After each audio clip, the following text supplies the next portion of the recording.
ప్రభువైన యేసుక్రీస్తు నామములో మీ అందరికీ నా వందనాలు శుభములు తెలియజేస్తూ ఉన్నాను. మన కొరకై ఈరోజు దేవుని వాగ్దానము, నమ్మకమైన వారికి దీవెనలు మెండుగా కలుగును. సామెతల గ్రంథము 28వ అధ్యాయము 20వ వచనము. ప్రభునందు ప్రియమైన దేవుని బిడ్డలారా, మన దేవుడు దీవెనలు దయచేసి గొప్ప కార్యాలు జరిగించి ఆశీర్వాదాలతో నింపే దేవుడై ఉన్నాడు.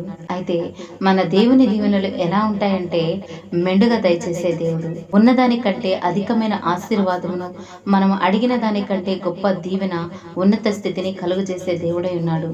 అయితే ఎవరికి ఈ ఆశీర్వాదాలు వస్తాయి? మరి ఎవరు ఈ దీవెనలు పొందుకుంటారు అంటే దేవుడు అంటూ ఉన్నాడు, నమ్మకమైన వారికి దీవెనలు మెండుగా కలుగుతాయని అంటూ ఉన్నారు.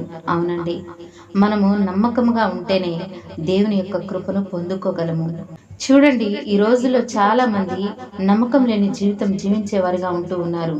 మరి ఏ విషయంలో మనం నమ్మకంగా ఉండాలి అంటే, మనకు ఎదురవుతున్న సమస్యల నుంచి, బాధలు, ఇబ్బందుల నుంచి, ఇరుకు నుంచి ఇక జయం పొందుకోలేమేమో అని ఎప్పుడైతే అపనమ్మిక మనలో వస్తుందో అప్పుడు నమ్మిక కలిగి ఆయనపై విశ్వాసం ఉంచితే ఖచ్చితంగా నీ సమస్యల నుండి, బాధల నుండి, ఇరుకు ఇబ్బందుల నుండి నీవు జయం పొందుకోగలవని నా ప్రభు సెలవిస్తూ ఉన్నాడు.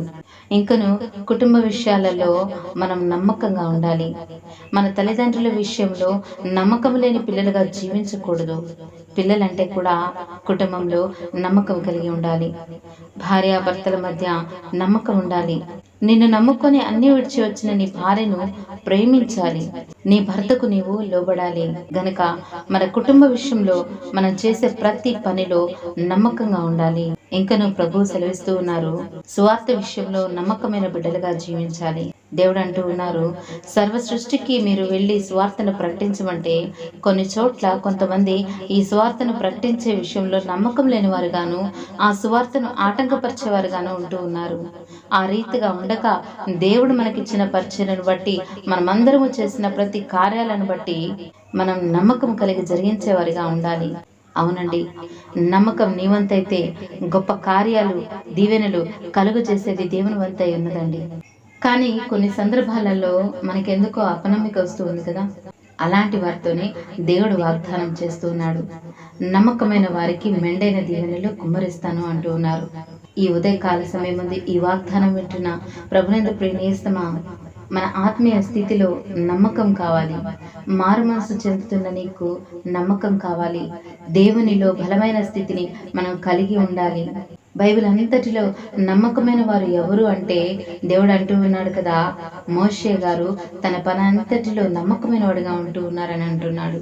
మరి ఇప్పుడైనా సరే మనం నమ్మిక ఉంచినట్లయితే దేవుడు మన జీవితంలో గొప్ప గొప్ప కార్యాలు జరిగించి, దీవించి, ఆశీర్వదించే దేవుడైనాడు. అటు కృప పరిశుద్ధాత్మ దేవుడు మనకందరికీ దయచేయును గాక. ఆమేన్. ప్రార్థన చేసుకుందాం. ప్రేమ నమ్మకమైన మా ప్రియ పరలోకపు తండ్రి, మీ బిడ్డలమైన మాతో ఈ వాగ్దానం ద్వారా మీరు మాట్లాడినందుకు మీకు వందనాలు. నమ్మితే నీవు దేవుని యొక్క గొప్ప కార్యాలు చూస్తావని మాతో మాట్లాడారు నాయన.